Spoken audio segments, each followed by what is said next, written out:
सय Agartala BJP मंडलनि मथानि कक्साबुं पांडावा हास्तनि मन्त्रकरा doctor Manik Saha टंका प्रदेश BJP कास्कु Rajiv Bhattacharya शहीद भगत सिंह युवा आवास संसाजागो सालनि मथानि कक्साबुं पांडा संसाजागो आबेबाक्सनो मन्त्रकरा डाक्टर मानिक साहा मिया दिल्ली कतालो एआई सामृत थांगै ताम कक साका आबनति सही खनारमानि पांडा संसाजाखा खना हास्तेव फाइ दङ केन्द्रनि होम मिनिस्टार अमित शाह आबनतिबो कक मथुरे पांडावा साइखनारका मन्त्रकरा कोई चर्चा होगा? अभी तो कुछ नहीं अभी तो इस मामले में तो अभी तो गवर्नमेंट का प्रोग्राम है, गवर्नमेंट ऑफ इंडिया का प्रोग्राम है, तो भाषा दफ्तर जो है उन्हीं के तरफ से ये प्रोग्राम है। और आज का जो बैठक है वो किस विषय पे चर्चा? जो माननीय गृह मंत्री जी उनका जो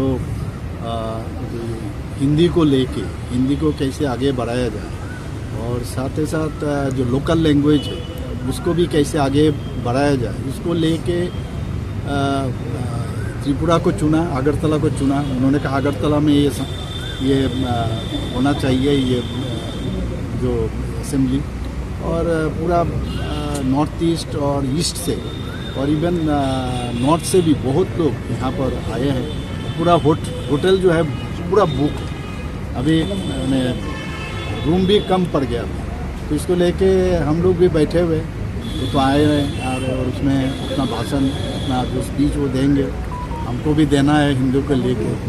तो हिंदी जो है कम्युनिकेशन के लिए बहुत ही इम्पोर्टेंट है, मैं समझता हूँ। और त्रिपुरा में भी आप देखो ये बहुत इजी लैंग्वेज है और इससे अगर दूसरा लैंग्वेज में कोई अगर कुछ ना बोल पाते हैं लेकिन हिंदी कम से कम बोल लेता है, तो इसको सामने रख के पूरा हिंदी को सामने रख के कैसे देश को एकजुट बनाए।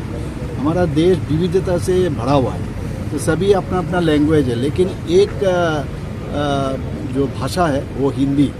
और हिंदी आप देखिए, अब हिंदी सिनेमा से शुरू करके कोई भी कल्चर में आप हिंदी हमेशा, और ये आता है संस्कृत से, इसका जो मेन रूट है वो संस्कृत। तो भारत का जो भी मतलब भाषा है, इतना भाषा है, सभी किसी ना किसी तरह संस्कृत के साथ जुड़े हुए। तो हिंदी अगर आगे बढ़ाया जाए, एक दूसरे के साथ कम्युनिकेशन में बहुत ईजी रहता है। तो इसको लेके त्रिपुरा में इसका व्यवस्था किया है, असेंबली किया है।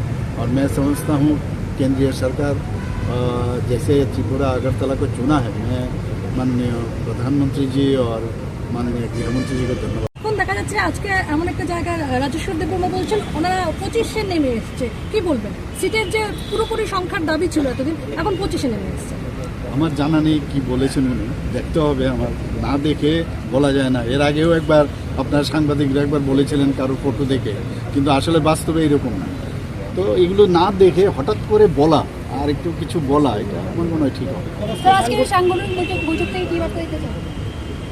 সাংগঠনিক বৈঠক তো এই 6 আগরতলার সাংগঠনিক বৈঠক, এখানে সবার সাথে কথা বলবো আমরা। আগামী দিনে আমাদের কৌশল ঠিক করব, মানুষের সাথে কিভাবে কথা বলা যায়। আমরা এত সব স্কিম করেছি, স্কিমগুলো ঘরে ঘরে পৌঁছানো এবং কোনো জায়গায় যেন গ্যাপ না থাকে, এই হচ্ছে মানুষকে নিয়ে আমাদের চলা। আর মাননীয় প্রধানমন্ত্রী जी একটা জায়গায় খুব ভালো লেগেছে, मेरा पास एक ट्रेजर है, क्या है वो है, मैं भारतीय जनता पार्टी का एक कार्यकर्ता हूँ, इससे बड़ा ट्रेजर मेरे पास और कुछ नहीं। हम भी उस रास्ते पर चल रहे हैं। उसमें किस तरह का त्रिपुरा में उसको लेके आप काम करें? ये समिट के लिए मुझे वहाँ पर बुलाया गया है और वहाँ आज तो इनॉग्रेशन है, लेकिन कल वहाँ पर डिनर के लिए मुझे इनवाइट किया था, लेकिन आप जानते हो यहाँ पर बहुत काम है। कल डिनर में हम लोग बैठे थे और ऑलरेडी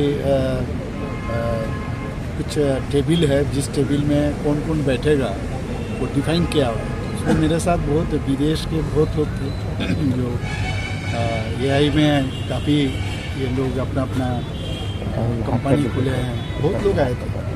तो 1-2 भारतीय मतलब रूट है, इन लोगों से भी बात हुआ है।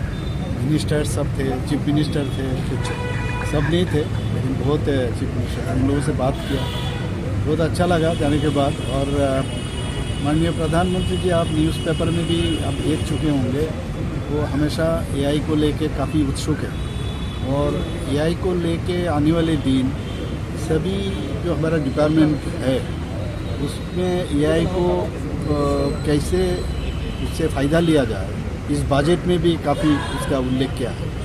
तो मेरे ख्याल से पूरा वर्ल्ड में इस तरह एआई को लेके जिस तरह एक वहाँ पर एक सम्मेलन मैंने देखा, पूरा वर्ल्ड से लगता है एक प्लेटफॉर्म बनने वाला है इंडिया। तो एआई तो हमारे लिए बहुत ज़रूरी है। सर कल हमने